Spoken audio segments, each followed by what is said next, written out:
يا مساء الفل، عاملين ايه؟ يا رب تكونوا كويسين. بصوا بقى، النهارده انا روحت عند ماما وعملت لي احلى اكله بحبها جدا، والاكله الشتويه. الاكله دي بتفكرني جدا بروايح الشتاء والدفى بتاعها الجميل.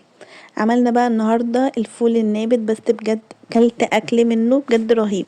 اول حاجه طبعا لازم تغسلي الفول كويس جدا وتنقعيه نص ساعه عشان لو فيه اي رواسب، وتحطيه على النار وتحطي عليه ميه مغليه، ولو فيه اي ريم طالع بالشكل ده لازم تشيليها ضروري. هنشيل بقى كل الابيض اللي فيه ده ريم بيطلع طبيعي في اي فول انت بتعمليه، لازم تشيليه وتتخلصي منه. احنا طبعا غاسلينه كويس ونقعينه وزي الفل. حطينا بقى الفول وحطينا المية المغلية، وكمان حطينا بصل. كتري بقى البصل زي ما انت عايزة، حطي بقى 15 واحدة 20 واحدة زي ما انت عايزة. بجد البصل ده بيبقى طعمه تحفة، بيبقى مسكر كده وجميل. احنا بنحب نحط في الفول ده بالذات بصل كتير. حبشي بقى المية زي ما انت عايزة، حطي ملح وكمون وبهارات وكبشة كده توم حلوين، وقلبين من الماجي وفلفل اسمر.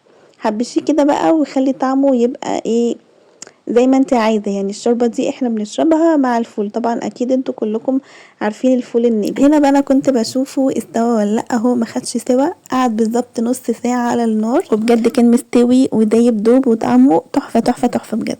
ظبطت بقى الحدق بتاعه وحطيت فيه قلبين من الماجي علشان الشوربه كده بصي بتبقى طعمها احلى واطعم من الفول نفسه. وعملت كمان جنبيه طشه، حطيت زيت او سمنه، بس حطي زيت علشان ما يبقاش تقيل. وحطيت 4 فصوص توم مفرومين او على حسب الكمية اللي انت عاملاها. احنا هنعمل طشة زي بتاعة الملوخية بالظبط، بس هنحط فيها شوية خل. حطيت زيت وشوحت توم مفروم، واول كده ما شميت ريحة التوم نزلت عليه بالكزبرة.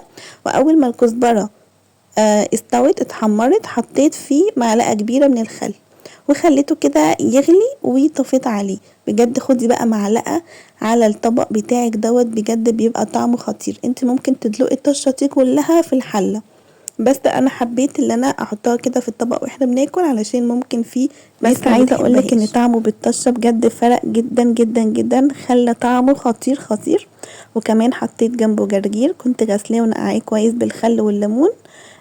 وممكن تحطي بقى جنبيه ترشي او مخلل، تحطي جنبيه كابوتشا زي ما انت عايزه. وكمان لو في عيش محمص، العيش اللي هو البلد المفقع اسمه مفقع مش عارفه اسمه ايه، او العيش المحمص اللي هو بتاع الكشري دوت بيبقى برضو طعمه تحفه. وبس كده، ده يكون الفيديو بتاعنا النهارده، يا رب يعجبكم. ولو انتوا عارفين الاكله دي حطوا لي لايك وقولوا لي رايكم ايه. باي باي.